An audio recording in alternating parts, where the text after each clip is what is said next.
여러분 반갑습니다. 제가 오늘 다루는 주제는 지방자치 중에서, 자치분권 중에서 언론의 문제를 다룹니다. 약간 좀 생뚱맞죠? 아까 뭐 자치분권, 자치, 지방, 뭐 행정 이런 거 얘기하는데 왜 또 언론까지 하느냐? 뭐 시민단체 정도면 좀 그 정도로 봐줄 수 있을 것 같은데 왜 자치분권에 언론이 끼어 있느냐라고 의문을 가지실 수도 있을 겁니다. 그런 의문에 대한 답을 드리는 게 제 강의의 목적이고요. 자, 제 강의 목차입니다. 그래서 일단 시대 변화와 지역사회, 지역사회도 생물이라서 변한다는 겁니다. 제가 한 40년 만에 김포에 온 것 같은데요. 정말 많이 변했습니다. 앞으로 40년 후면 더 많이 변하겠죠. 자, 그런데 이 시대 변화의 특징 중에 하나는 이제 한국 사회가 뭐 김포를 피하면 우리나라 대부분의 지역 사회가 이제 정착 사회라는, 그전에는 이주 사회였다면 정착 사회로 변화하고 있습니다. 그래서 이런 것들이 이제 우리 지방자치와 어떻게 다른지, 어떻게 연관되어 있는지를 우리가 우리나라 자치의 역사를 통해서 한번 설명을 드리고, 그 다음에 우리가 이제 많이 쓰는 용어 중에서 이미 여러분들 앞에서 강의 3번 들으셨나요? 4번 들으셨나요? 3번. 3번 들으시면서 지방, 자치, 지역, 분권 이런 말 많이 들으셨을 겁니다. 근데 그러면 지방하고 지역은 어떻게 다르냐? 김포는 지방입니까? 지역입니까? 지역일 수도 있고 지방일 수도 있고. 그럼 지역과 지방이 어떻게 다른지는 우리가 이제 개념적으로 이해할 필요가 있다라는 겁니다. 그리고 우리가 왜 이런 지역과 지방이라는 단어를 분명히 사전에 다른 의미로 되어 있는데 동일하게 쓰는지, 혼란스럽게 쓰는지, 또는 착각해서 쓰는지 이런 것들도 우리가 이해할 필요가 있습니다. 자, 그걸 보면 그걸 이해하는 기준으로 우리가 지역 언론, 지역과 지방자치의 현실 이 부분은 뭐 앞서 강의에서 많이 하셨기 때문에 제가 언론과 연결되는 부분만 걸쳐서 넘어갈고요. 그러면서 이제 이 지역과 언론의 관계, 특히 이제 우리 지역이 제가 주장하는 것은 시대 변화에 따라서 이주사회에서 정착사회로 바뀌고 있다는 겁니다. 아마 김포는 다른 사회들보다는 우리나라의 다른 지역보다는 좀 늦게 정착되는 것 같아요. 아직도 아파트가 개발되어 있고 아직도 외주에서 사람들이 들어오고 있고 전국에 그런 데 몇 개 없습니다. 다들 인구가 줄고 다른 지역으로 떠나가고 아니면 고령화되고 이렇게 되고 있는데 일단 이런 정착사회라는 것이 등장하는데 이때 언론이 어떤 역할들이 필요한가? 결국 그래서 이 언론이라는 것 중 다양한 언론들이 있지만 여러분들이 뭐 신문도 보시고 방송도 보고 인터넷에 들어가서 다양한 언론을 통해서 매일매일 뉴스를 보지만 결국 여러분들에게 매우 중요한 언론 중에 하나는 지역 언론이라는 겁니다.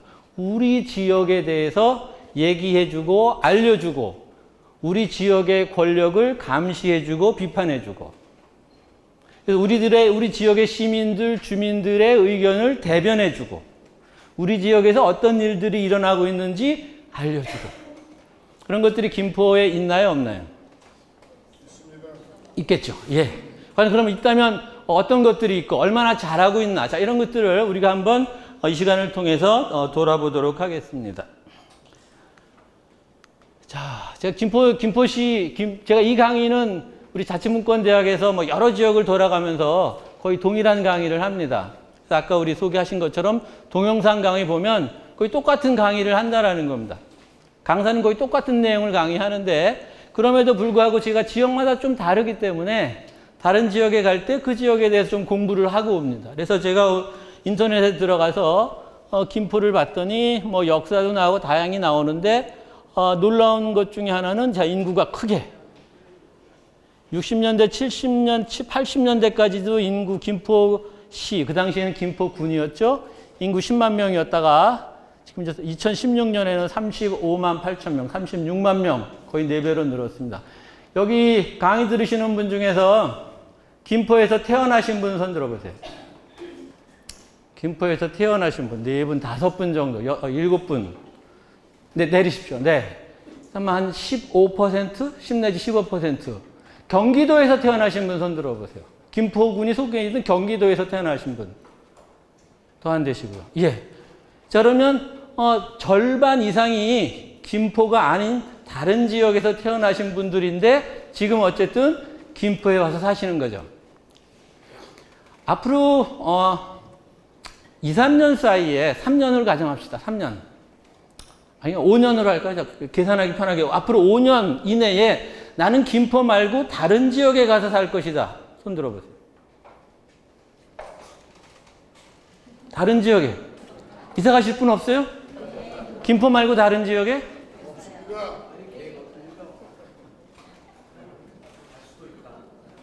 자, 예. 그래서 어쨌든 뭐 여러분들은 연령대별로 보면 50대, 60대 장년층이 되면 이사 갈 동기들, 이사 갈 이유가 크게 떨어집니다. 20대, 30대들을 대상으로 한다면 지금 같은 김포 시민이라도 아마 확연히 달라질 겁니다. 왜? 여러분들의 자녀들은 특히 지금 20대, 30대 자녀들이라면 아마 5년 지금 김포시에서 여러분들 집 근처나 여러분들 같은 아파트에서 지금 같이 산다 하더라도 앞으로 5년 후에 5년 내에 이 김포를 벗어나서 어딘가 다른 데 가서 살 것이다 라고 꿈을 꾸거나 계획하고 있을 거라는 거죠. 자, 어쨌든 자, 이걸 제가 중요하게 생각하는 이유는 이게 둘 다 김포가도라는 도로 명칭, 도로의 사진입니다. 그래서 김포가도는 노래 제목이기도 합니다. 누가 불렀는지 아시는 분 손 들어보세요. 들어본 적 있으신 분 손 들어보세요. 두 분, 세 분. 그렇게 히트한 노래, 내 나이가 어때서 뭐 이런처럼 히트한 노래는 아니라서 여러분들 모르시겠지만 남진이라는 가수가 부른 노래입니다. 자, 남진이라는 가수가 김포가도라는 노래를 불렀습니다. 1960년대 후반에. 그럼 김포가도가 있는 겁니까? 없는 겁니까? 있으니까 불렀겠죠. 어디에 있습니까? 그렇죠. 지금은 어디예요? 김포시에 속하나요? 속하지 않나요? 속하지 않아요. 이름도 바뀌었어요. 지금은 공항대로입니다.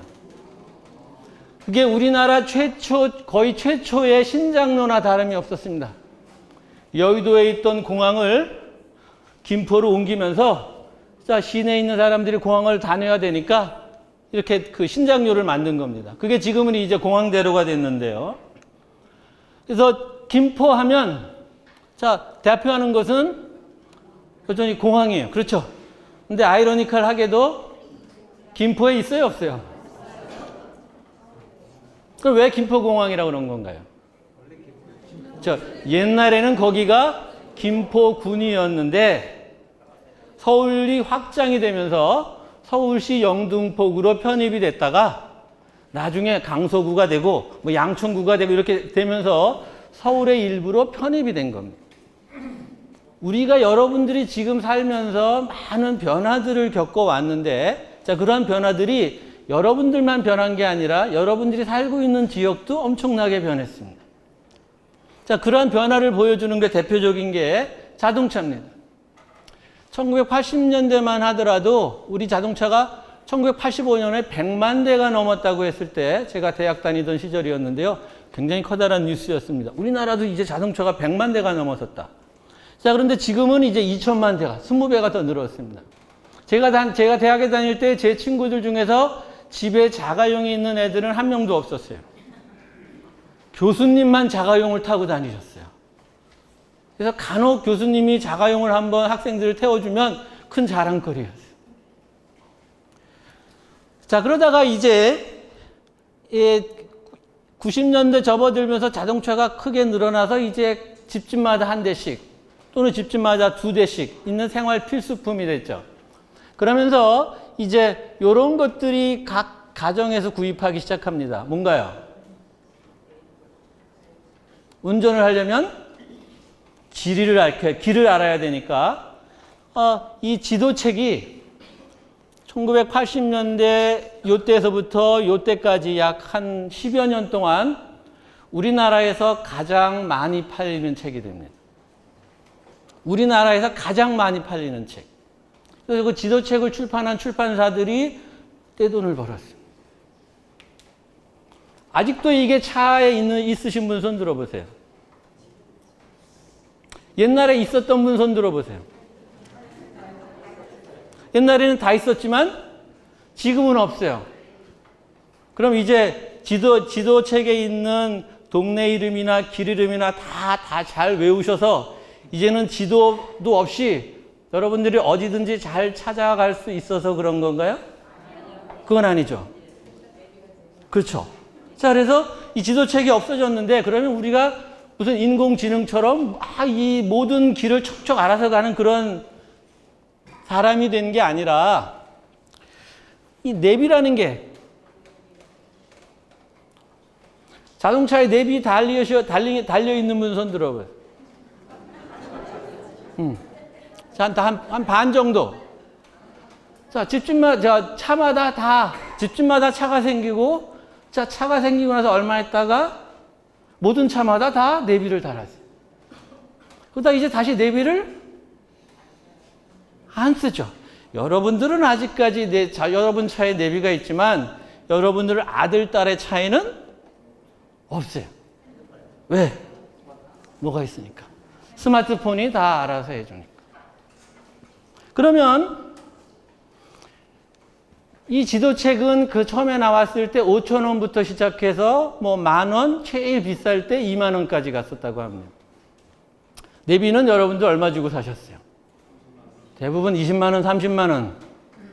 훨씬 비싼.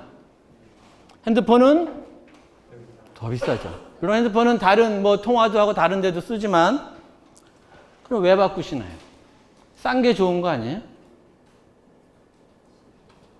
자, 이 지도책이나 내비나 스마트폰이나 차에 우리가 두고 있는 이유는 뭔가요? 편리하죠. 뭐가 편리해요? 길 찾기도 편리하고 다른 정보도 얻어지고. 자, 그러면 순서적으로 편리하다라는 거죠. 그렇죠? 그 우리가 다 여러분들 공감하실 겁니다. 싸긴 하지만 좀 불편해요. 그렇다면 스마트폰은 왜 내비나 지도책보다 더 편리한 건가요? 실시간 안내를 준다. 또 휴대하기도 편하다. 또 여러 사람이 공유할 수 있다. 등등등등 다양한 장점이 있습니다. 그러니까 우리가 20배, 30배 더 큰 비용을 주고 사서 장착을 한다라는 거죠. 그렇지만 길을 가르쳐 주는 건 어때요? 달라요? 다르잖아요. 길을 가르쳐 주는 건 똑같죠. 그렇죠? 지도라는 걸 이용하는 것도 어때요? 똑같죠. 지도 말고 다른 거로 알려주는 거 아닙니다. 다 지도가 있는데, 그렇다면 이 스마트폰의 가장 커다란, 이 책과 이 스마트폰의 가장 커다란 차이는 뭘까요? 편리함 말고. 지도이긴 하지만 지도에서 뭘 가르쳐 주나요? 지도에서 뭘 가르쳐 줘요? 그렇죠. 나의 위치를 알려줍니다. 지도라는 것은 전 세계 지도 아무리 큰 지도가 있어도 내가 지금 어디 있는지를 모른다면 그 지도는 쓸모가 없는 거죠. 그래서 군대 갔다 오신 분들 계시겠지만 저는 포병으로 갔다 오지는 않았지만 포병을 간 친구들이 훈련소 나와서 그 다음에 이제 자기 주특기 교육 받으면서 제일 먼저 하는 게 무엇이냐? 독도법이다. 지도를 읽어야 된다. 자기 포가 있는 위치와 자기네들이 포탄을 떨어뜨릴 위치를 정확히 파악을 하고 측정을 해서 그것을 거기에다 명중시켜야 된다는 겁니다. 자기 위치를 알아야 돼요. 자기 위치가 맞지 않으면 절대 명중할 수 없다는 거예요. 자, 결국 이건 무슨 얘기냐? 우리가 엄청나게 많은 큰 용량의 내비가 있고 지도책이 있다 하더라도 결국 중요한 것은 내가 서 있는 위치라는 겁니다. 내가 알고 있는 지역. 자, 이건데, 저건 나중에 더 설명드리고요. 자, 그 다음에, 그래서 우리가 지도에서 보면 중요한 것은 나의 지역입니다. 내가 있는 위치. 자, 그 다음에 이제 약간 좀 정치적인 얘기로 가서 이 5사람 누군가요? 무슨 후보예요? 대통령 후보. 그래서 어떤 사람은 대통령이 당선이 됐고 어떤 나머지 사람들은 당선이 되질 않았습니다. 여러분들 각자 정치적인 성향과 선호도에 따라서 각자 다른 후보에 자유롭게 투표하셨을 겁니다. 서로 같은가요? 다른가요? 여러 가지 다르죠. 그렇죠? 근데 공통점이 하나 있습니다. 공통점이 하나 있어요. 자, 그 다음에, 자, 요거랑, 자, 이 사람은 이제 대통령이 되고 나서, 장관 후보자 물망에 올랐던 사람들입니다. 이 사람들은 다 장관들이 된 사람들이고요. 그 다음에 이제, 일부 몇 사람은 여러 가지, 과거의 잘못이 발견되면서 장관 후보 물망에 올랐다가 스스로 사퇴한 사람들도 있고, 이제 장관이 된 사람들도 있습니다. 자, 그래서 새로운 대통령과 새로운 장관들, 나라를 이끌어갈 사람들이 이제 우리가 뽑았어요. 다시 앞으로 가시면,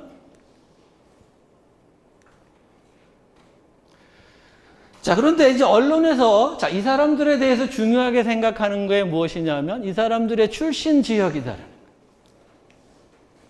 어디 출신이냐.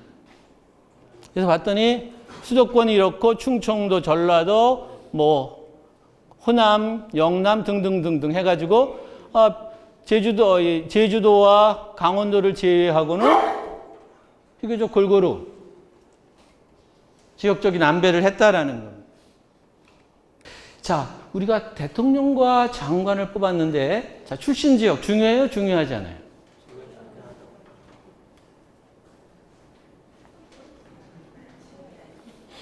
중요하다 손 들어보세요, 그러면. 중요하다. 별로 중요하지 않다. 네.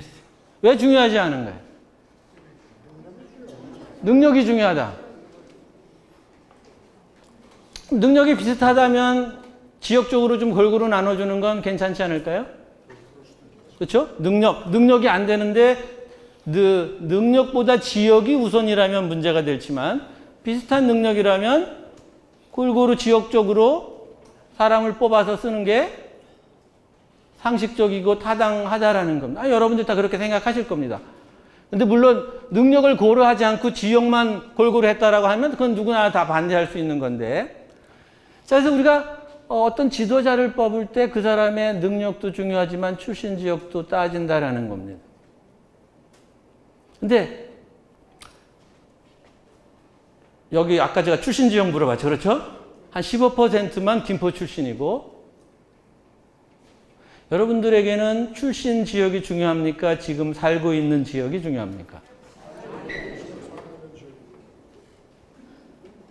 그러면 우리가 지도자를 뽑을 때도 그 사람의 출신 지역만 보는 게 아니라 그 사람이 어디도 살고 있는지도 봐야 되지 않을까요?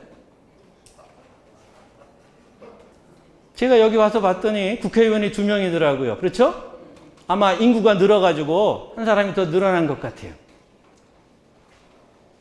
그래서 두 사람이 이 지역을 대표하는 국회의원 2분이 전형적인 한국의 정치 성향을 대표합니다. 그래서 한 분은 이곳에서 태어나신 분이, 또 한 분은 경남 남해에서 사시던 분이 여기 오셔가지고 대표자를 뽑혔어요.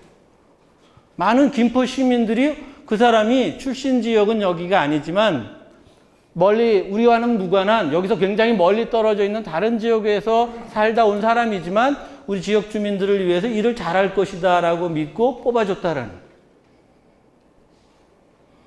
그래서 우리 정치 성향을 보면 지역성이 강한 농어촌 지역이나 50대, 60대 이상의 장년층들은 출신 지역이 매우 중요하게 여깁니다. 그렇지만 대도시에 살고 있는 20, 30, 40대 젊은 층들은 출신 지역보다는 지금 살고 있는 지역 능력이 더 중요하다고 생각을 합니다. 그래서 아마 김포는 그게 반영이 된 것 같아요. 그래서 아주 지혜롭게 이 지역 출신도 한 사람 뽑고 이 지역 출신이 아닌 사람들도 한 사람 뽑아서 여러분들 지역을 대표하도록 만들었습니다. 자, 그런데 이게 이제 얼마나 가능하겠냐라는 겁니다. 출신 지역이. 지금 이분들 보면 경상도, 거제도, 부산, 창녕, 밀양, 대구, 파주.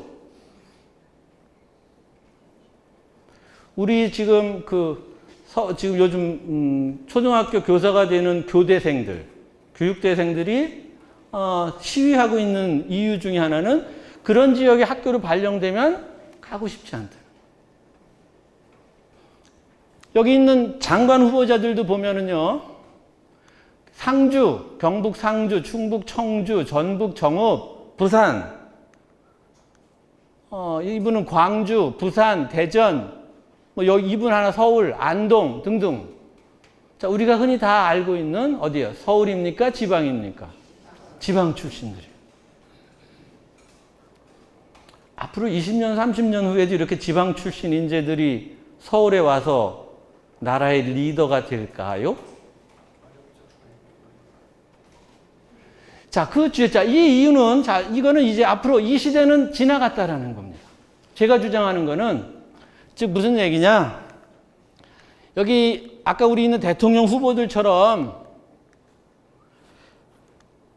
경상도 섬에서, 밀양에서 산골에서 태어나가지고 거기서 성장해서 그 다음에 대도시에 와서 교육을 받고 성공을 해서 나라의 리더가 되는 자, 이러한 시스템들, 이러한 문화, 이러한 그 관습들은 이제 오래가기 어렵다라는 겁니다. 왜? 이 사람이 살던 시대와 지금 이 20대, 30대가 성장하는 시대가 너무나 다르기 때문에 그게 제 주장의 핵심입니다. 자, 그래서 우리는 이제 1960년대 여러분들 여기 계시는 절반 이상이 자, 이런 행렬까지는 아니겠지만 수도권 다른 지역에서 수도권으로 사람들이 이동하던 시대에 사신 겁니다. 그래서 전 세계적으로도 드물게 자기가 태어난 곳과 자기가 죽는 곳이 다른 곳입니다. 지금 무슨 얘기냐? 태어난 곳에서 행복하게 살다가 인생을 마감하는 게 아니라 태어난 곳에 있지 못하고 자의반 타의반으로 다른 데 가서 낯선 타지에 가서 살다가 거기를 고향으로 삼다가 죽는다는 여러분들 세대예요. 여러분들 전 세대, 여러분들 부모님 세대, 조금 여기 나이 드신 분들도 계신데 여러분들 부모님들은 아마도 돌아가셨을 때 여러분 그 부모님이 사시던 곳에 매장을 했을 겁니다. 태어난 곳에서. 그렇지만 이제 한국 사회가 여러 가지 사회적인 격변기 때문에 일제 식민지를 거치고 6.25 전쟁을 거치고 산업화를 거치고 하면서 사람들이 식민지 때문에 다른 데로 가고 전쟁 때문에 피난을 가고 그 다음에 60년대는 돈을 벌기 위해서 고향을 떠나고 여러 가지 많은 이유로 사람들이 고향을 떠나고 즉 자기가 원래 태어난 곳 아닌 다른 곳으로 이주했다라는 거예요. 자, 그래서 제가 학생들과 이제 그 세대 차이를 느낄 수 있는 많은 제가 10대 후반, 20대 초반의 학생들하고 강의를 하니까 너무나 이제 세상이 다른 세상을 살아와서 여러 가지 학생들이 이해 못하는 여러 가지 용어들도 있는데 여러분들 용건만 간단히 하면 뭐가 떠오르세요? 공중전화. 그렇죠? 그럼 애들한테 용건만 간단히 하면 왜? 이제 지금 초중고등학교 학생들은 공중전화도 모릅니다. 써본 적이 없어요. 지금 대학생들도 집에 전화 한 대를 두고 여러 식구들이 같이 전화 와서 서로 받아주고 했다라는 걸 이해를 하지 못해요. 제 학생들에게 무작정 상경이라는 말이 무엇일까 한번 생각해 봐라. 무작정 상경이 뭡니까?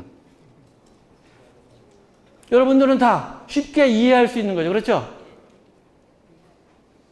근데 우리 학생들의 입장에서는 도저히 이해할 수가 없는 단어예요. 무작정, 상경. 이제 상경이라는 게 서울 간다는 뜻이다. 그럼 무작정 상경? 왜? 무슨 콘서트를 보러 가나? 쇼핑을 하러 가나? 이렇게 생각한다라는 거죠. 그렇지만 여러분들이나 저희 세대는 자, 이 전쟁이 끝나고 폐허 속에서 어쨌든 좀 더 안전하고 평화롭고 먹고 살 수 있는 곳으로 이주를 했다라는 겁니다.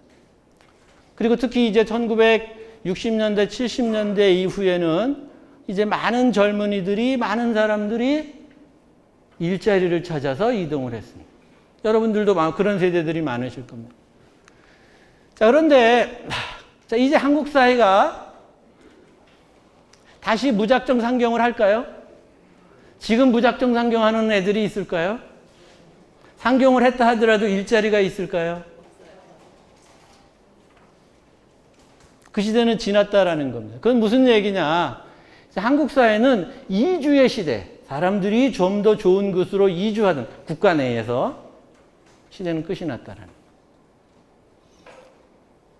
물론 뭐 여러 가지 직장 때문에, 교육 때문에 이사를 가거나 이주할 수는 있지만 이제 그게 어떤 하나의 사회적인 커다란 현상으로서 사람들이 대규모 이렇게 이주하던 시대는 끝났다라는 겁니다.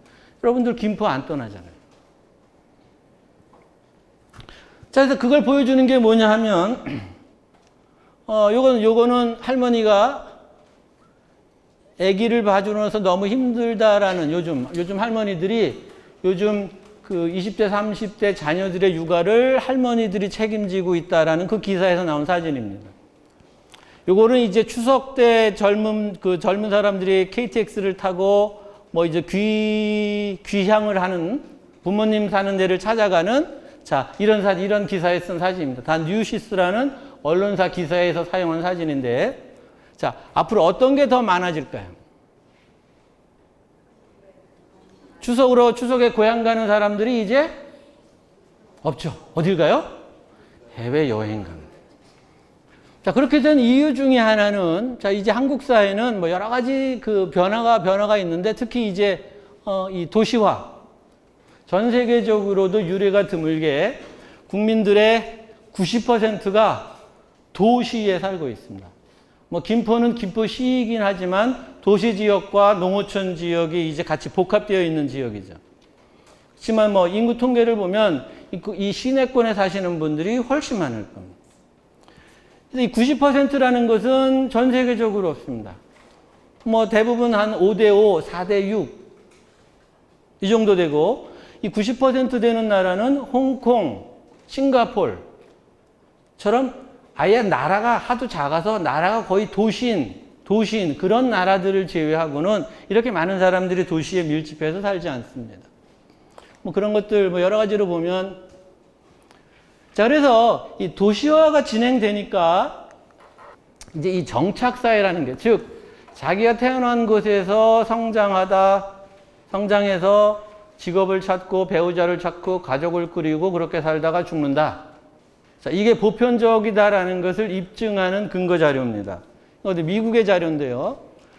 통계를 보면 몇 년 전, 한 2년 전의 통계인데 부모와 자식, 그러니까 부모가 자식으로부터 얼마나 멀리 떨어져 있느냐를 조사한 겁니다. 조사한 주된 이유 중에 하나는 부모가 고령화되면 자식은 어떻게 해야 돼요? 부모가 고령화가 되면 어쨌든 자식은 부모의 건강을 위해서 부모 근처에 가서 살아야 돼요. 특히 미국처럼 이제 의료보장제도가 제대로 잘 안 된 나라 같은 경우에는, 자식들의 도움을 받을 수밖에 없습니다. 간병인은, 웬만한 백만장자가 아니면 두고 쓸 수가 없어요. 너무 비싸고. 보험 처리도 안 되고. 자, 그래서 어쨌든 조사를 해봤더니, 그래서 물어봤습니다. 독립가구를 구성한, 어린이를 빼고 독립가구를 구성한 미국인들에게 샘플을 해서 지금 너의 어머니와 얼마나 떨어져 있느냐. 사는 거리. 를 따져봤더니 평균 29km, 30km. 차로 가면 30분도 안 되는 거리에 자기 부모가 살고 있다는 거예요.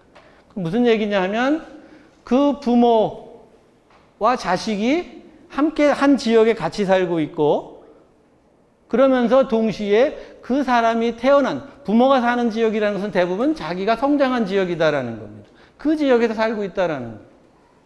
우리가 흔히 미국 하면 땅덩어리도 넓고 일자리를 찾아서 막 뉴욕도 가고 워싱턴도 가고 막 이주할 것 같지만 들여다보면 태어난 곳에서 살다가 죽는다는. 그렇기 때문에 결국 사람들이 자기가 행복하게 사는데, 자기 가족이 행복하게 사는데 지역이 중요할 것 같아요? 중요하지 않을 것 같아요? 중요하죠. 여러분들은 여러분들의 자녀에 비해서 훨씬 김포가 중요하다고 생각할 겁니다. 왜? 이사 갈 계획들이 없으시고 여기서 살다가 여생을 마칠 겁니다. 여러분들의 자녀는 좀 생각이 다를 거예요. 좀 더 살기 좋은 것, 좀 더 교육 환경이 좋은 것, 좀 더 일자리가 많은 것, 좀 더 세련된 것, 가고 싶어 하겠다라는 거죠. 그래서 20, 30대의 특징은 무엇이냐? 자기 지역에 대한 관심이 별로 없다라는. 자, 그래서 결국 그렇기 때문에 이 지역 자치분권 지방자치라는 것은 시대를 초월해서 전 세계에서 민주주의 국가라면 어쩔 수 없이 할 수밖에 없는 제도라는 거예요. 왜? 김포시가 잘 되는 것을 인천시가 해결해 줄까요? 김포시의 문제를 인천시가 해결해 줍니까? 서울시가 해결해 줍니까? 누가 해결해야 돼요? 김포 사람들이 해결해야 돼요. 그럼 여러분 생각해 보세요.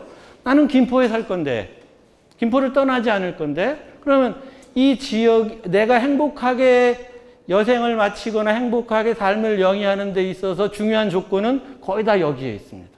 치안도 안전해야 되고, 공기도 좋아야 되고, 쓰레기도 제때제때 쳐줘야 되고, 교통도 편리해져야 되고, 애들 학교 환경도 좋아야 되고, 집값도 적절해야 되고. 그래서 다른 데 집값이 아무리 싸다고 해도 김포시 집값만 올라가면 살기 어려워진다라는 거예요. 근데 언론에서 김포시 집값 얘기해 주나요?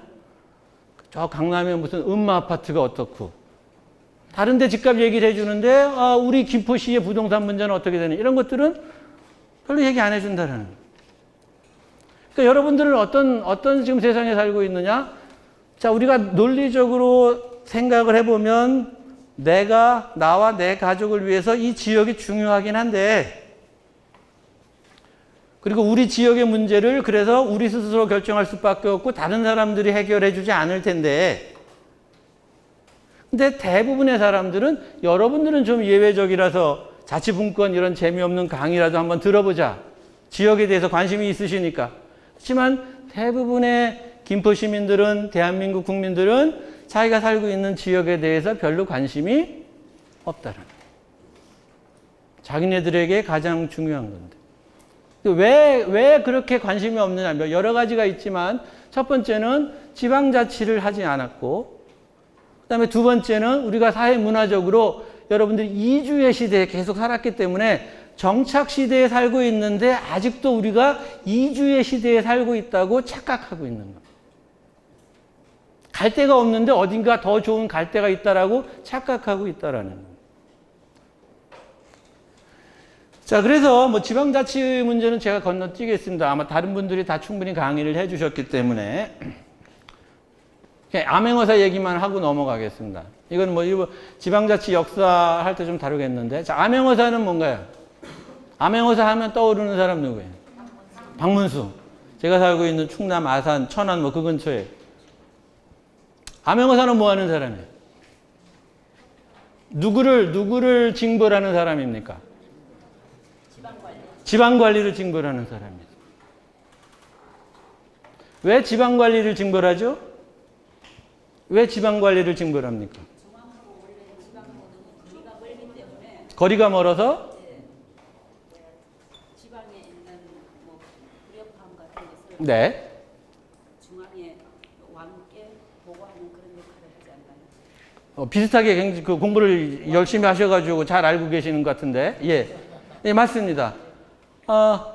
우리가 조선왕조 500년 한 이씨 가문에서, 전주 이씨 하나의 가문에서 한 국가를 500년 동안 통치한 역사가 없습니다. 전 세계적으로. 대단한 이씨들입니다. 전주 이씨 계신지 모르겠지만. 여기 있어요? 네. 대단하십니다. 자부심을 느끼셔도 됩니다. 전 세계에 없어요. 그러면 그 비결이 어디에 있느냐라는 거예요. 임진왜란도 거치고 병자호란도 거치고 등등등등 여러 가지 환란을 겪었지만 500년 동안 백성들이 어떤가요? 충성을 한 겁니까? 충성을 안 한 겁니까? 백성들이 충성을 했어요. 그 충성한 뭐 여러 가지 이유가 있는데, 근데 그러다 어쨌든 그 과정에서 1800년대 후반 되면서는 결국 전주시 어쩔 수 없이 나라를 누구에게 갖다 줍니까? 일본에게 갖다 주죠. 그래서 우리 뭐 일본 얘기가 나오면 다들 기분, 뭐 감정도 상하고 반일 감정 누구나 다 가지고 있고 식민지 시절에 뭐 여러 가지 아픈 기억들 잊지 않고 있습니다. 그래서 독도 문제나 위안부 문제가 나오면 정치적으로 서로 반대 입장에 있던 사람들도 그때만이라도 한 목소리가 돼요. 근데 우리가 곰곰이 보면 일본이 한반도를 어떻게 차지했습니까? 전쟁을 했나요?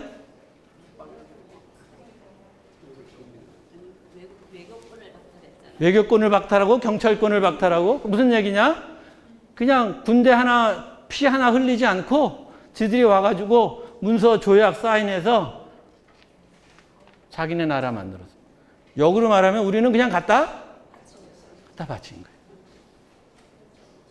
왜 그런 일이 일어났냐라는 겁니다. 왜 500년 동안 유지하던 전주이씨가 나라를 지키지 못할 상태가 돼서 결국은 다른 그 일본 천황에 의지해가지고 그냥 그 명맥을 이끌어갈 수밖에 없었게 됐느냐 하는 부분인데, 제가 여기서 강조한 것은 그게 지방이 막 붕괴됐기 때문이다.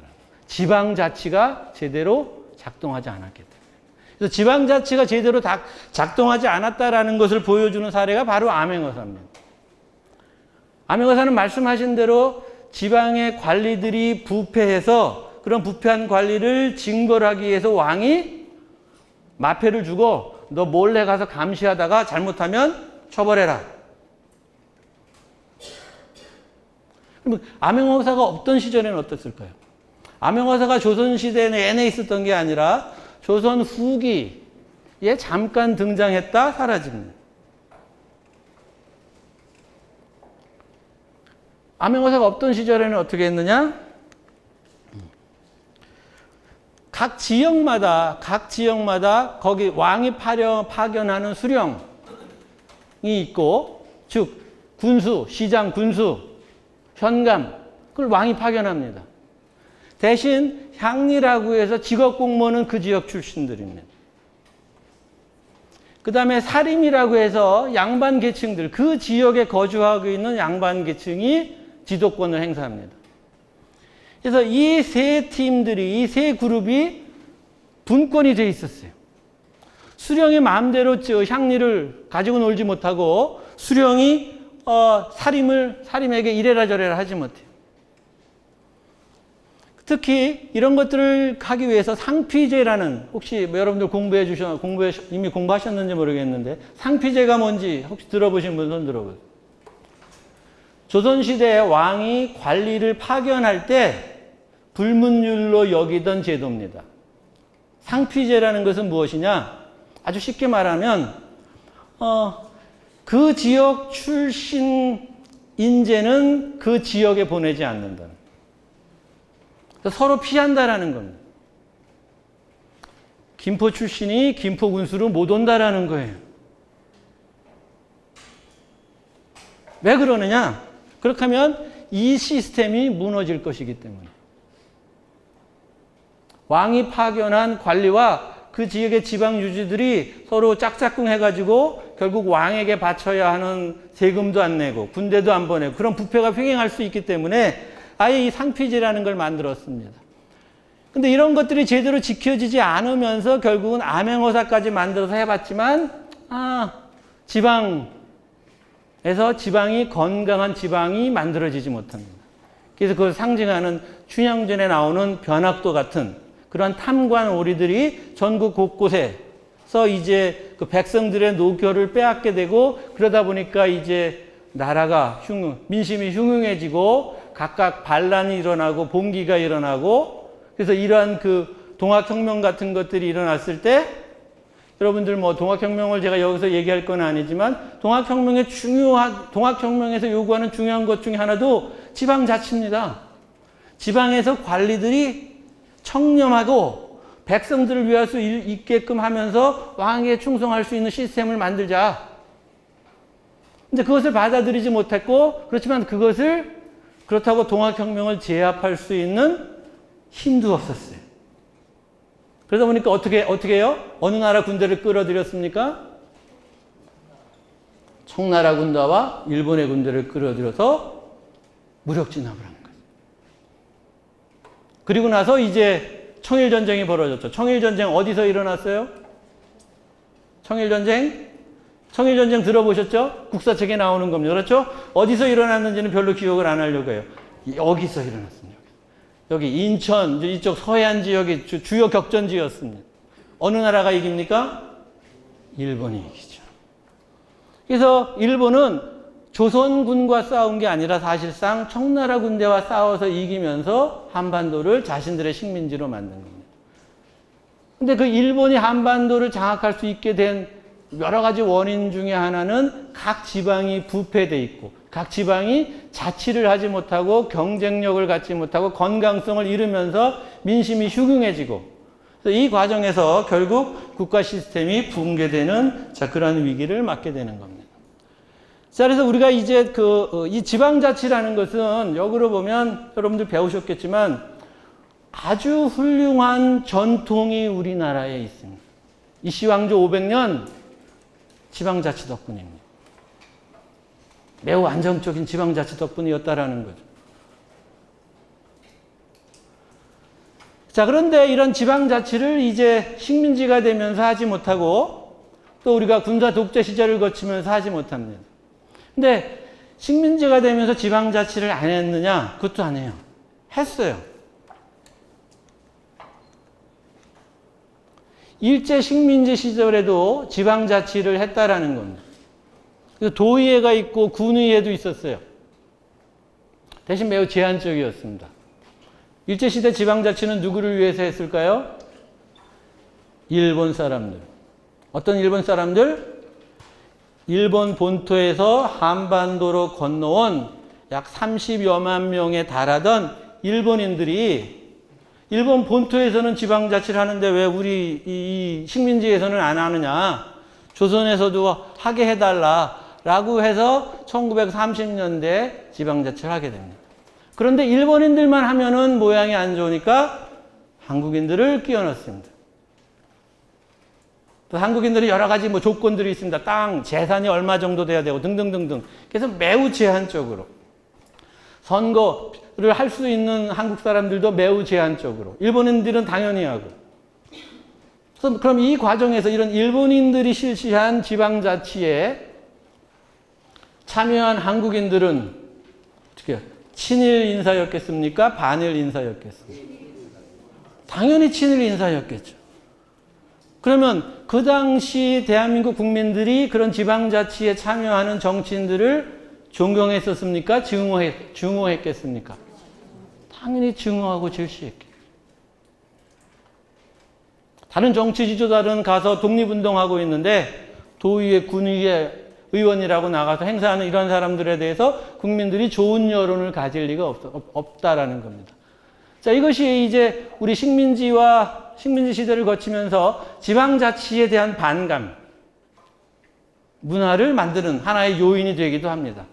그래서 지방자치 한다고 한다면 지역에서 능력이 있는 사람이 아니라 지역에 끈이 있고 연고가 있고 연줄이 있고 그래서 정말 청렴하고 유능한 사람이라는 사람들이 그런 자치에 참여하는 게 아니라 자, 그런 누군가 공천을 받고 누구 어느 집 큰 지주의 아들이고 등등등등 자, 이런 사람들이 등장하게 되면서 지방자치에 대한 거부감이 형성이 됩니다.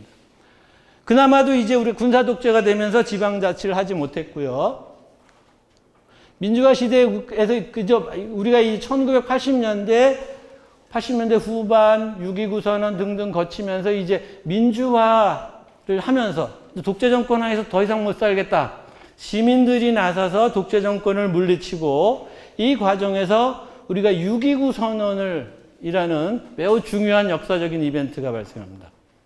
자, 그래서 시민들이 나와서 우리 촛불 시위 하듯이 물론 그때는 그것보다도 더 격렬하고 더 어려운 환경에서 민주 시민 혁명을 하고 그 과정에서 이제 군사 독재자들이 1987년에 6.29 선언이라는 걸 합니다. 그래서 민주화를 약속을 해요. 그래서 몇 가지 중요한 게 있는데, 그래서 대통령 직선제 개전하고, 그 다음에 인권을 보장하고, 언론 자유를 보장하고, 정당 활동을 보장하고, 그러면서 여기에 지방자치 및 교육자치를 하겠다라는 게 들어갑니다. 이게 왜 들어갔냐를. 그래서 그 당시에 민주화 운동을 하던 사람들이 요구하는 것들은 대통령 직선제, 그 당시엔 최유권에서 대통령 뽑았는데 그거 하지 말자. 그래서 그 다음에 이제 김대중 대통령과 같이 이제 정치범들 석방하라. 인권 보장하고 언론 자유 보장해달라. 자유롭게 정당을 만들 수 있게 해달라. 이런 것들은 기존에 요구해 왔던 건데, 이 지방자치나 교육자치에 대해서는 사실상 민주화 운동을 하던 사람들이 요구하던 게 아닙니다. 근데 어쨌든 들어갔어요. 왜? 이게 없이는 민주주의라는 것을 할 수 있는 방법이 없다는 거예요.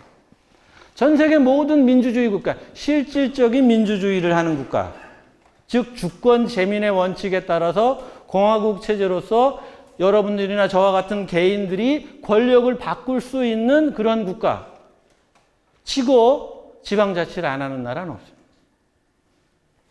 안 할 수가 없다라는.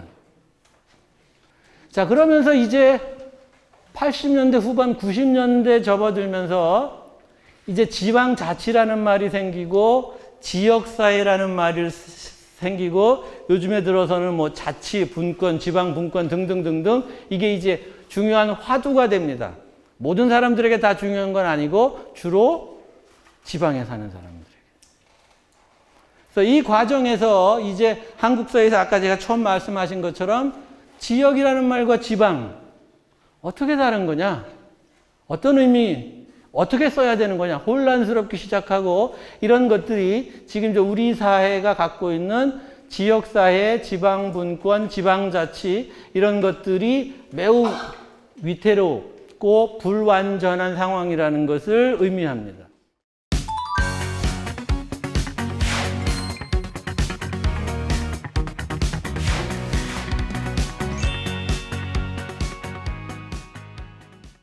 일단은 우리가 김포시와 같은 행정 단위이긴 하지만 한국 사회에서는 흔히 이제 지역 사회를 행정 조직과 연결합니다. 그래서 행정 경계에 따라서 같은 행정 경계가 있으면 같은 지역 사회라고 하는 경향들이 있습니다. 꼭 그런 건 아니지만 거의 대부분 그렇게. 그래서 어떤 정부가 지역사회의 경계를 설정하고 운영하는 책임을 지는 그런 시스템입니다. 전 세계 대부분의 국가들도 마찬가지입니다. 자, 그런데 운영은 정부가 하지만 그러면은 그것을 대표하거나 대변하는 사람들은 누구냐? 대표하고 대변하는 사람들이 따로 있다라는 겁니다. 그래서 지역사회를 대표하고 대변하는 시스템을 민주주의 국가에서는 크게 이제 세 그룹 으로 기대를 합니다. 그 지역사회에 살고 있는 지역 주민을 대변하는 사람들, 대표하는 사람들. 그래서 주민 개개인이 다 할 수 없기 때문에 그 사람들의 어떤 집단적인 의지를, 집단적인 견해를 전달하거나 반영하게끔 해야 된다라는 거예요. 그래서 대표적인 게 정당이 있고요. 그래서 전 세계 모든 정당들은 지역 단위 정당입니다. 김포에도 각 정당의 대표자들, 정당, 지부, 어쨌든, 우리나라 정당의 이름이 계속 바뀌지만, 변치 않는 것 중에 하나는 그 정당들은 다 전국 곳곳에 지부를 만들어 놓는다라는 겁니다. 그 다음에 이제 또 하나 그 지역사회를 대표하는 그룹이 시민단체들입니다. 아까 시민단체 얘기도 좀 하셨는데요. 자, 그래서 이 사람들은 정치를 하는 사람들은 아니지만 정치인들이 제대로 그 지역의 주민들의 의견들을 대변하지 못하니까 시민단체가 나서서 하자.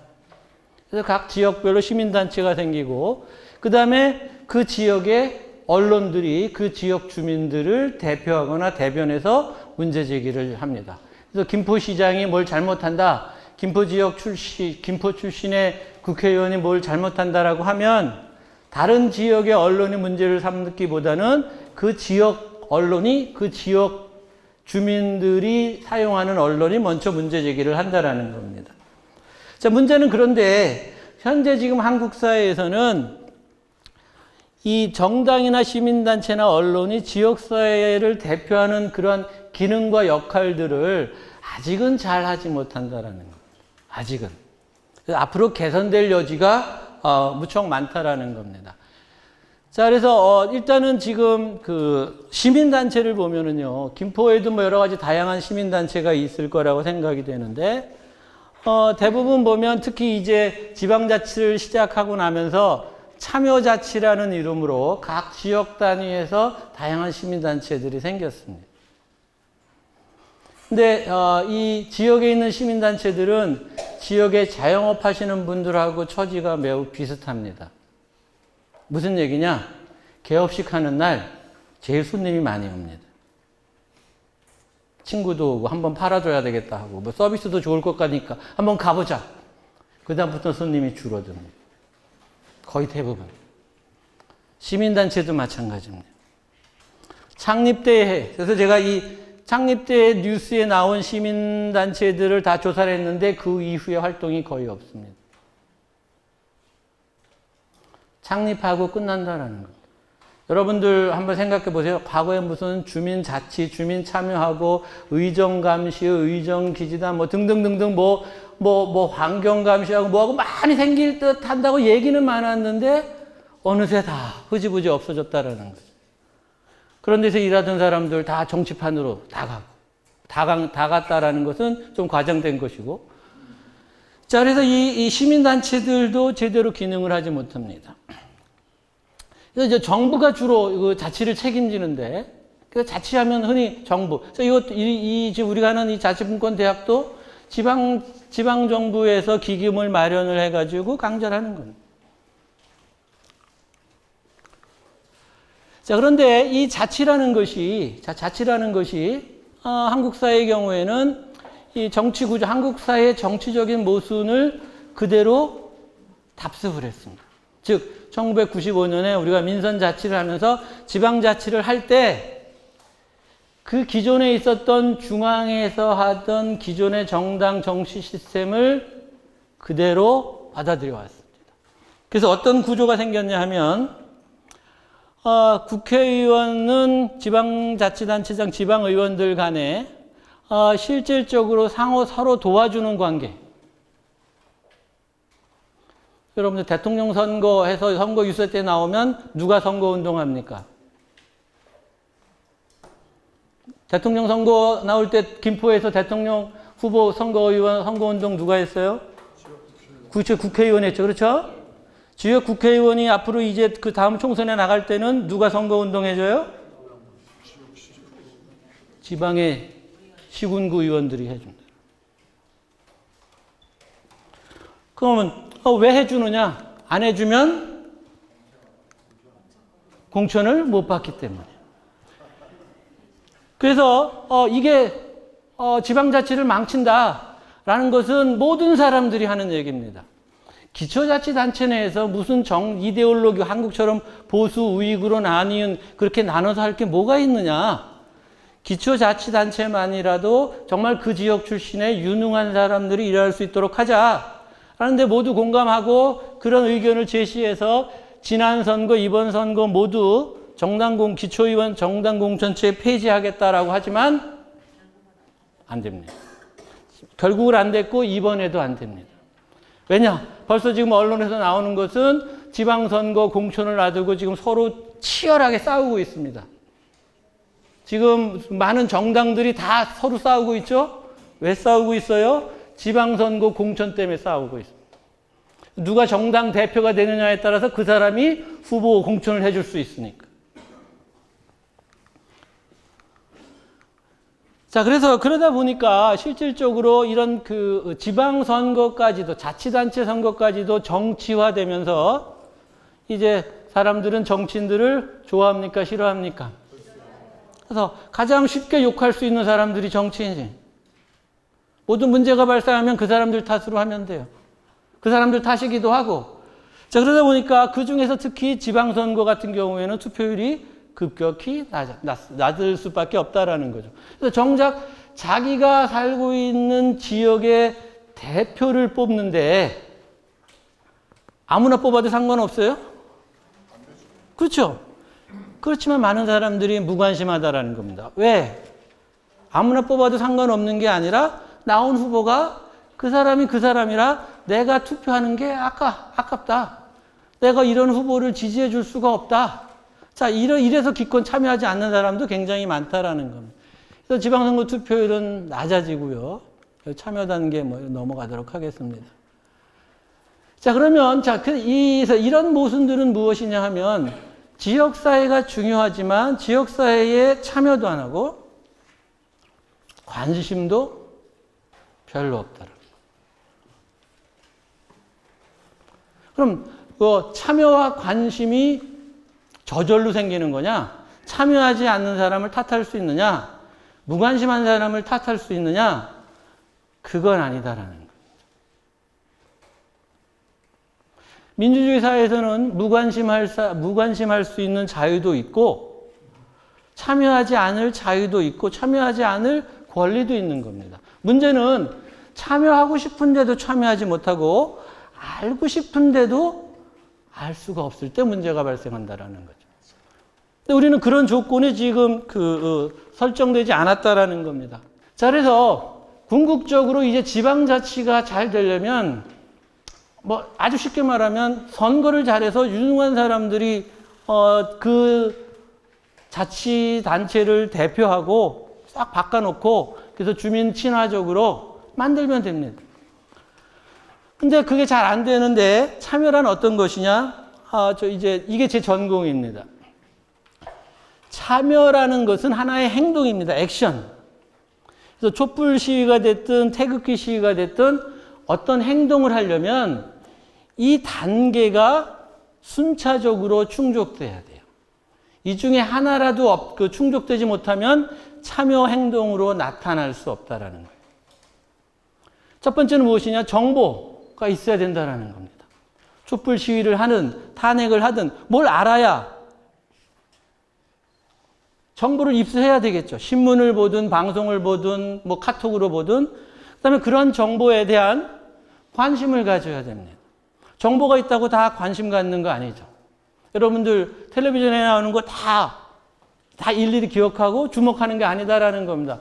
엄청나게 많은 정보가 있지만 무엇인가 내가 주의해서 그 정보에 대해서 관심을 가져야 된다라는. 그래서 촛불 시위 하는가 보다. 하는 줄 알아. 근데 왜 하는지, 어디서 하는지, 뭐 때문에 하는지 이런 것들이 관심이다라는 겁니다.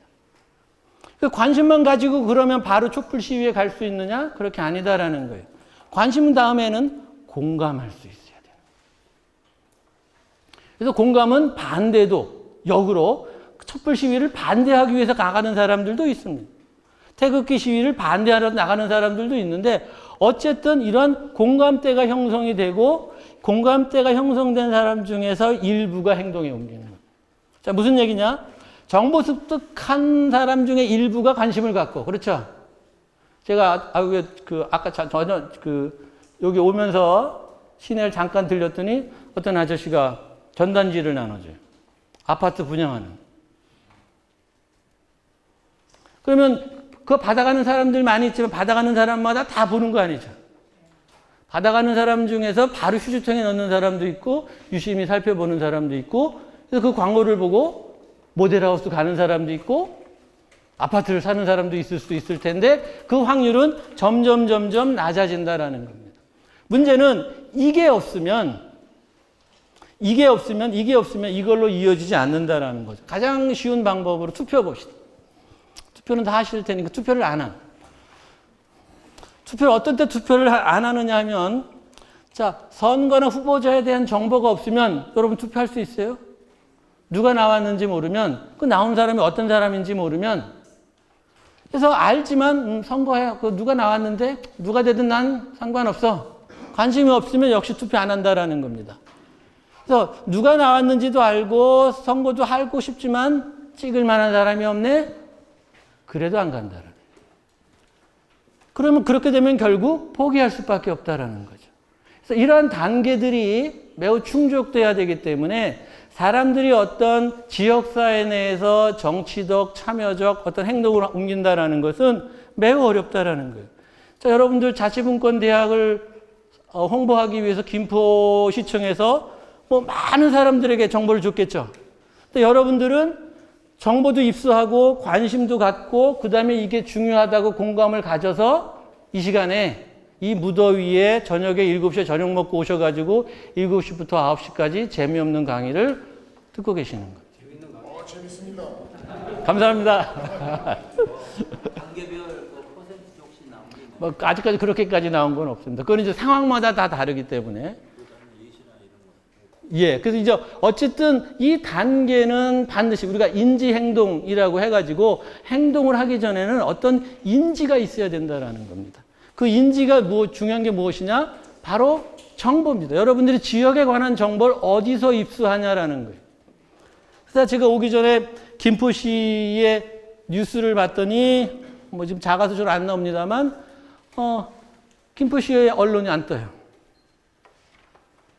김포 시민들을 위해서 김포시에 사는 사람들이 김포시를 위해서 김포 시민들에게 전달하는 언론 매체가 적어도 제가 구글 검색했을 때는 나타나지 않는다라는. 제가 알기로는 여기 뭐 김포신문, 김포뉴스와 같은 주간 지역 신문들이 있긴 하지만 이 구글 검색하니까 뜨질 않아요. 네이버나 다음 같은 데 따죠. 여러분들 지난 일주일 동안에 김포에 관한 뉴스를 네이버나 다음에서 보신 분 손 들어보세요. KBS나 MBC 뉴스를 통해서 보시죠. 네, 한번. 지역방송 뭐가 있나? OBS 인천방송 통해서. 인천방송. 자, 그래서 우리가 일단은 정보가 중요하다고 한다면 그 정보는 누가 전해주겠어요? 여러분들에게 필요한 정보를 김포시에 사는 사람이 전해주겠습니까? 저 일산에 사는 분들이 전해주겠습니까? 그렇죠. 우리 지역에서 중요한 문제는 우리 지역 사람들이 서로 공유하고 교류하고 의견 교환을 해야 된다는 겁니다. 다른 지역 사람들은 자기 지역 문제 해결해 주느라고 여기 해결해 주지 않는 거예요. 근데 여러분들이 텔레비전을 보든 신문을 보든 뭐 핸드폰에 들어가서 보시든지 가져보면 대부분 뉴스가 우리 지역, 즉 내가 살고 있는 지역의 뉴스보다는 대부분 다른 지역의 뉴스를. 그래서 충청북도에 무슨 도의회 의원들이 무슨 뭐 연수, 뭐 물난리가 나갔는데 연수 가가지고 뭐 어떻게 했다. 그렇지만 그런 얘기는 들었지만 김포시의 시의원들이 얼마나 일을 잘하고 있는지, 김포시의 시의원들은 해외 연수 같은 거 안 나가고 열심히 공부하고 있는지. 자, 그 주된 이유는 쉽게 말하면 여러분들은 항상 우리 식구들끼리 모여 앉아가지고 저녁 때 모여서 자, 오늘 무슨 일이 일어났어 하고 서로 오손도손 얘기를 하긴 하는데 모두 옆집 얘기만 하는 거예요. 인천에서는 어떻고 말이야. 서울 강남에서는 어떻고 저 부산에서는 어떻고 청주에서는 어떻고 남의 집 얘기만 하고 있어요. 그래서 남의 집에서 어떤 일들이 일어나는지는 잘 알아요. 근데 정작 우리 집에서 어떤 일들이 일어나는지 몰라요. 자, 이게 현실이라는 거예요. 왜 그러느냐? 그 주된 이유는 우리나라 언론의 구조가 잘못되어 있기 때문에. 김포 시민만 그런 게 아니라 저 고양 시민도 마찬가지고 제가 살고 있는 충남 아산시도 마찬가지고 전국이 거의 다 마찬가지다라는 거. 왜냐하면 지금 일단은 여기 있는 표가 수도권 집중 비율입니다. 이거 몇 년, 한 2, 3년 정도 된 걸 텐데요. 그래서 뭐 수도권에 집중된 비율, 서울에 집중된 비율. 그래서 우리나라가 뭐 전 인구의 거의 50%가 지금 60% 가까이가 지금 수도권이라는 데다 살고 있고, 그렇지만 실질적으로 비율을 보면 뭐 예금이나 대출 등등 해가지고 전체 인구에 비해서 모든 것들이 수도권의 비중이 높습니다. 많이 몰려 있어요. 돈도 몰려 있고 사람도 몰려 있고 면적에 비해서. 근데 그 중에서 특히 집중도가 높은 게 서울 집중도가 높은 게 예금입니다. 서울 사람들이 돈이 많대요. 거의 50%, 우리나라 예금의 50%가 서울에 들어가 있어요. 대출은 한 40%.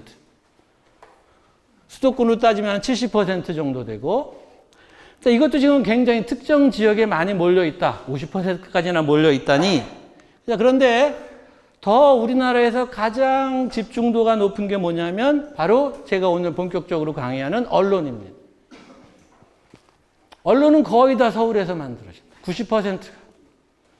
신문, 방송, 인터넷 뭐 할 것 없이 서울 사람들이 만들어서 타 지역에다 갖다 뿌리는 거예요.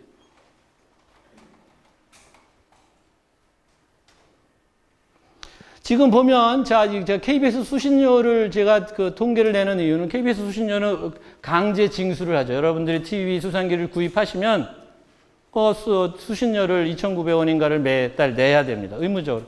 그래서 통계 자료가 있어요.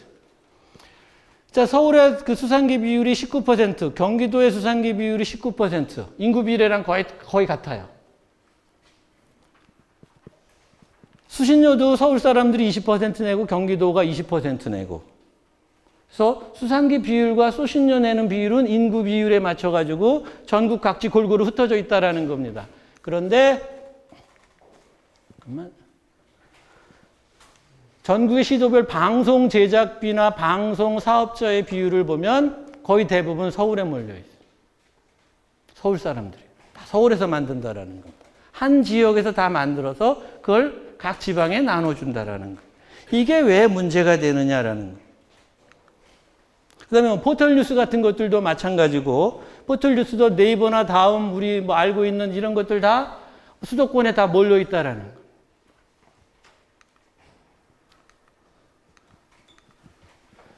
자, 그래서, 뭐 방송이나 신문 통계도 뭐 보여드릴 텐데, 우리나라 사람들이 보는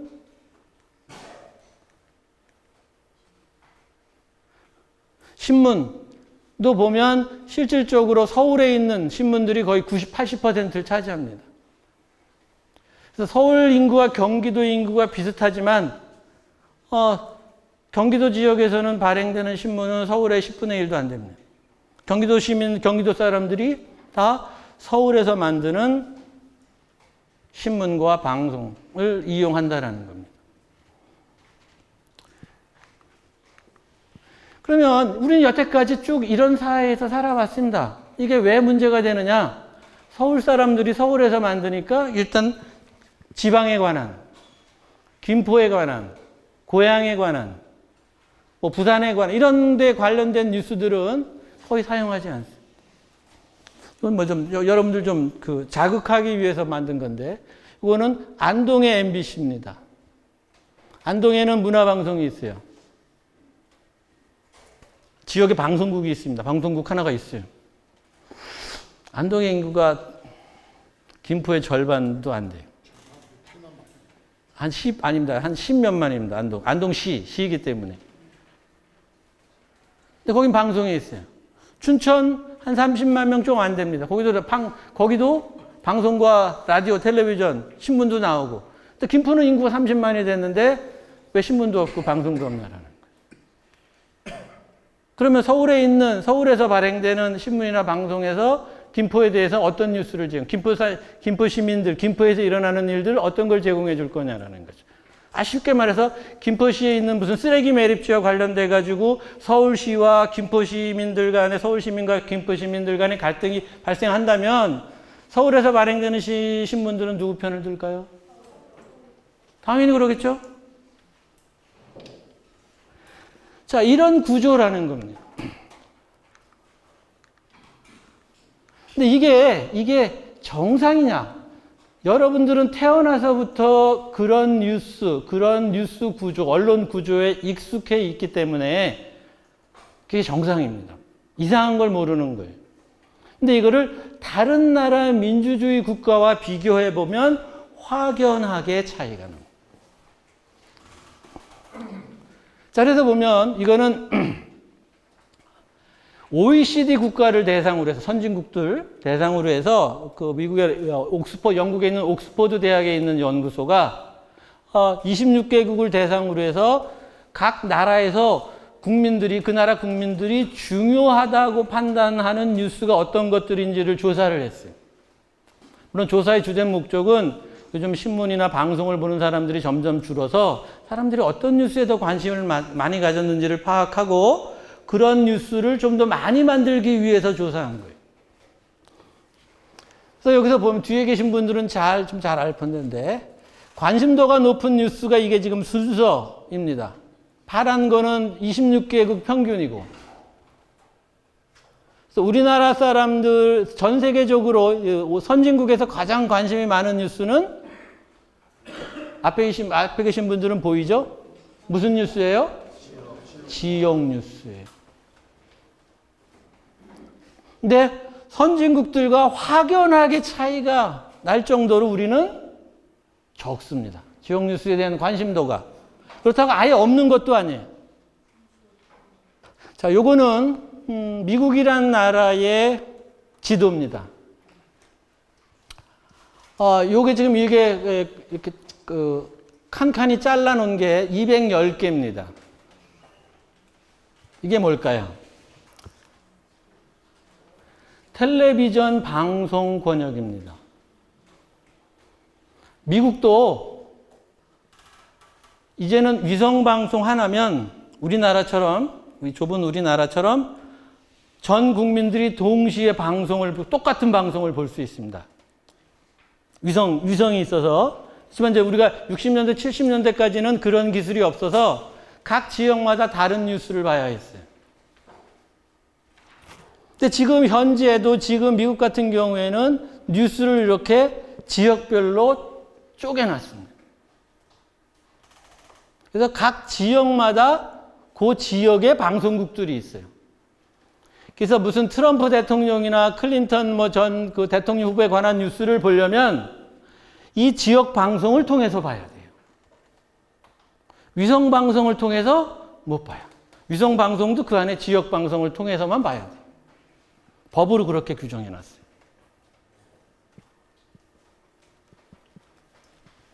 왜 그렇게 해놨느냐?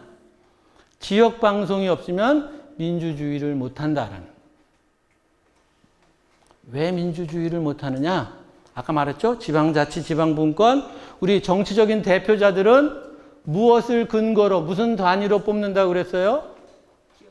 지역 단위로 뽑는 거죠. 대통령 한 사람만 전 국민들이 다 똑같이 뽑고 그 다음 나머지는 지역마다 같아요? 달라요? 지역마다 다르죠.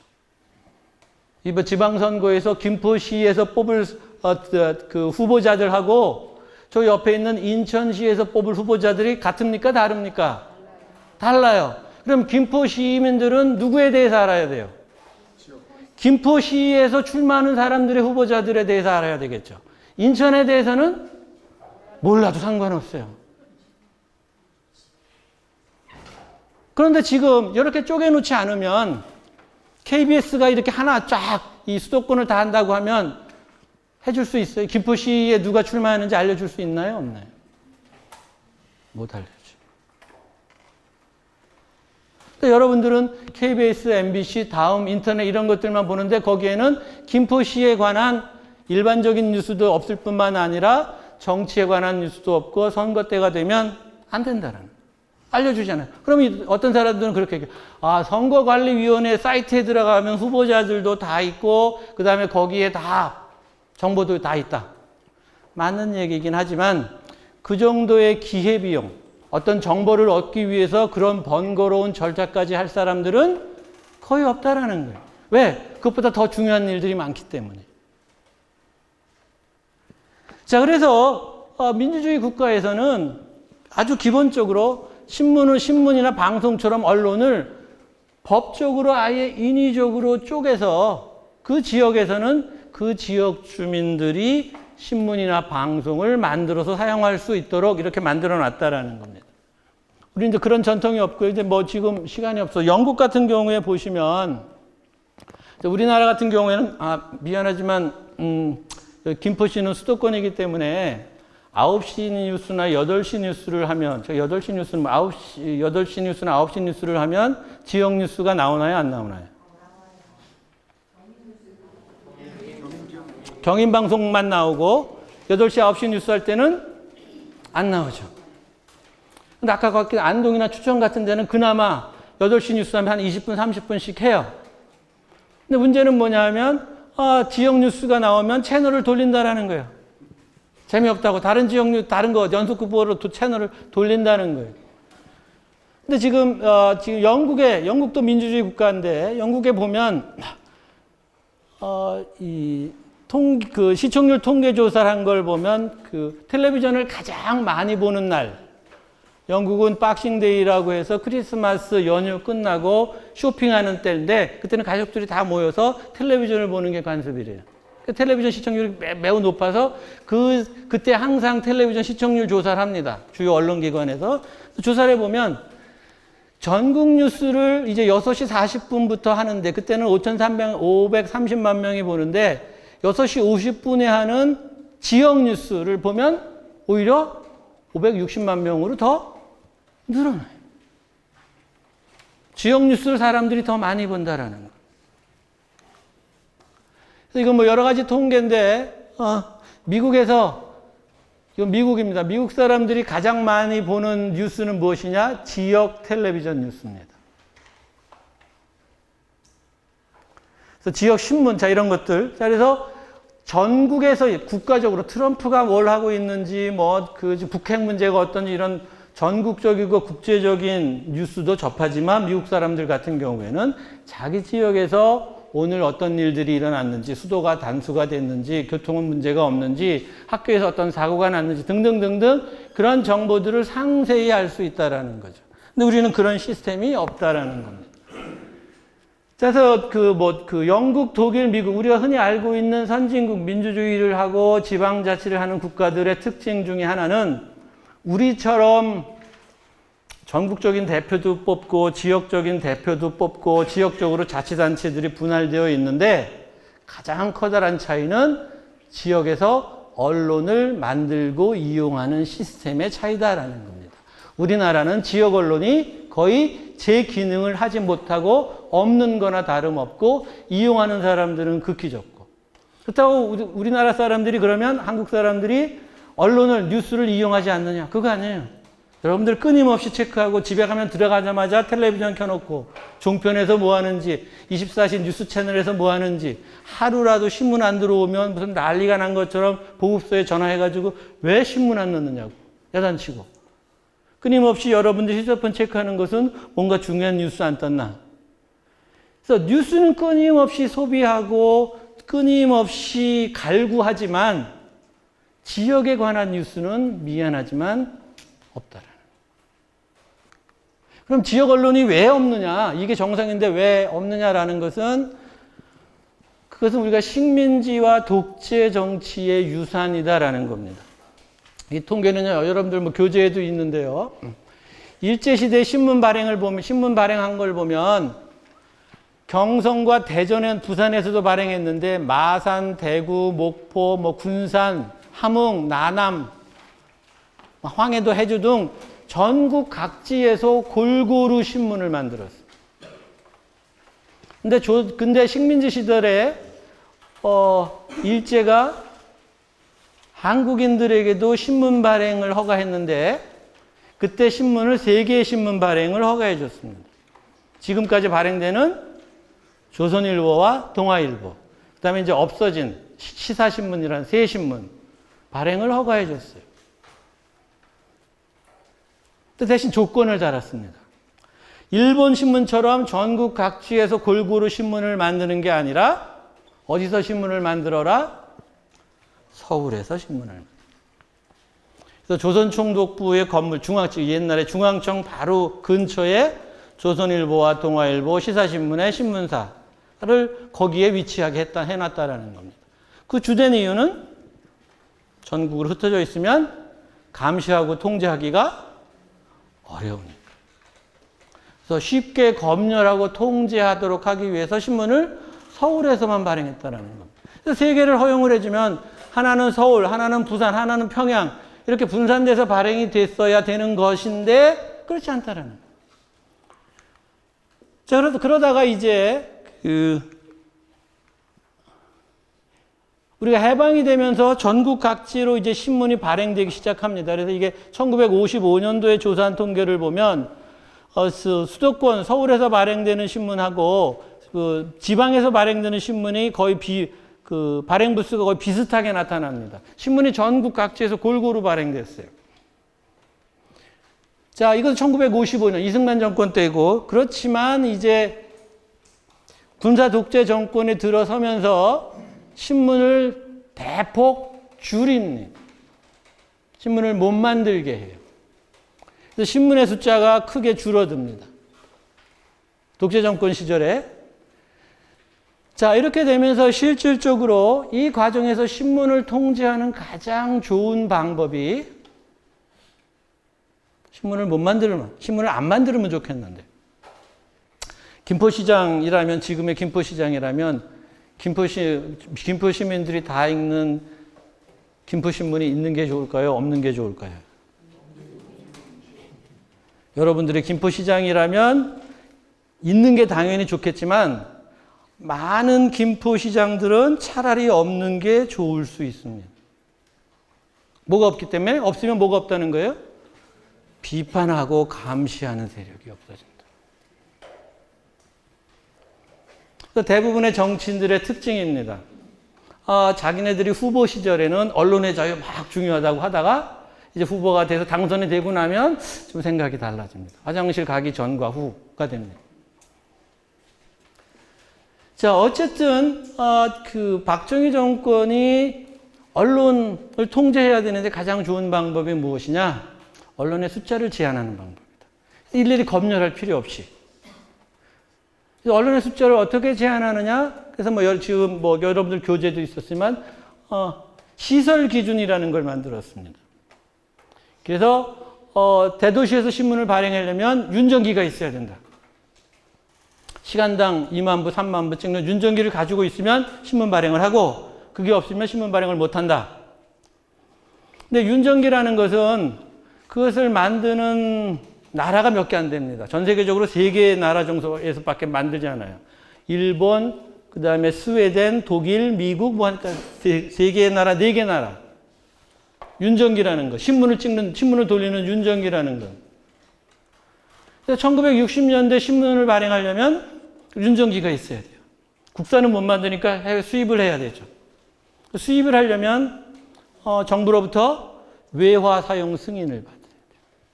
그러니까 자연스럽게 신문 발행을 하기가 어려워져요. 그러면서 이제 기존에 있는 윤정기를 하더라도 시간당 2만 부 이상을 발행할 수 있는 정도가 돼야 된다. 이 조건을 달면 김포시 같이 작은 동네에서는 인구가 10만이면 그 지역 사람들이 다 가구당 신문을 한 번씩 다 봐도 한 10,000부밖에 안 됩니다. 그러면 2만 부를 돌릴 수 있는 이러한 신문사를 차리는 것은 여기 김포시에다가 굉장히 어마어마하게 큰 뷔페 호텔을 짓는 거나 다름이 없어요. 시설은 좋지만 손님이 채워지지 않는다라는 거죠. 자, 그러다 보니까 자연스럽게 이런 김포시나 이런 작은 도시에서는 신문사들이 다 철수하게 됩니다. 대도시에 몰리게 되고, 그 다음에 수도권에 몰리게 되면서 결국 우리가 뉴스 사막이라고 불리는데, 지역에 살지만 그 지역에 다른 건 다 있는데 뉴스와 언론기관만 없는, 이런 현상들이 한국 사회에 나타난 거죠. 자, 그래서 이 언론이라는 것은 문제는 뭐냐면 문제가 될 수도 있고 해답이 될 수도 있습니다. 문제는 장점은 뭐냐면, 문제부터 봅시다. 문제는 시장 확대의 한계. 무슨 얘기냐? 김포 신문을 만든다면 어디에서 갖다 팔 수 있는 건가요? 김포죠. 그렇죠? 옆에 고양시는 김포신문을 아무리 잘 만들어도, 김포뉴스를 아무리 잘해도 고양시나 파주시 시민들에게는 그거 말 별 효용이 효용 가치가 뚝 떨어지는 거죠. 근데 여러분들 생각을 해보세요. 자본주의 시장에서 거래되는 상품인데 원산지를 벗어나면 효용 가치가 없어지는 게 뭐가 있을까요? 여러분들이 지금 여러분들 갖고 있는 가지고 계신 모든 소지품과 의복 아마 김포께 아닐 겁니다. 그렇죠? 사람도 김포께 아니죠, 원래. 응? 그렇지만 다 기능을 하죠. 그렇죠? 내 옷으로서 내 체온을 감싸주고 목이 마르면 갈증을 해소해주고 그것이 강원도 평창에서 왔든 베트남에서 왔든 상관없다라는 겁니다. 자본주의 상품은, 자본주의 시장의 특징은 대부분의 상품들이 시장에 제한을 받지 않는다라는 거예요. 다만 제한을 받는 건 너무 거리가 멀면 비용이 많이 들고 거기 가는 동안에 썩고 상하고 이래서 못하는데, 그런 걸 극복하기 위해서 냉동선을 개발하고 그래서 소고기나 어류 이런 것들이 전 세계 것들이 여러분들 식탁에 올릴 수 있는 겁니다. 그런 걸 다 해결하는데, 문제는 뉴스 언론은 바로 옆 동네, 다리만 건너가면 되는 이웃 동네에도 가면 무용지물이 된다는. 그 얘기는 무슨 얘기입니까? 역으로 시장 보호 장벽이 있다라는 거예요. 내가 김포시에서 뉴스를 잘하고 신문을 잘 만들면 그걸 조선일보가 무슨 KBS가 옆에 있는 인천신문이 와가지고 경쟁자가 될 수 없다라는 거예요. 자, 그래서 이런 것들이 이제 그 언론의 특징이기 때문에 결국 무슨 얘기냐? 이 언론의 문제, 정보 습득 창구로서 언론이 중요하고, 근데 이게 부재하다면, 이게 부족하다면 만들어야 되는데 그걸 다른 지역에서 수입할 수 없고 여기서 만들어야 된다라는 겁니다. 근데 문제는 사람들이 잘 못 만들고 있다라는 거예요. 왜? 내 지역에서 만든 언론이 신뢰도가 떨어지고 제 기능을 하지 못하고 무관심하다라는 겁니다. 있는지 없는지도 모르고.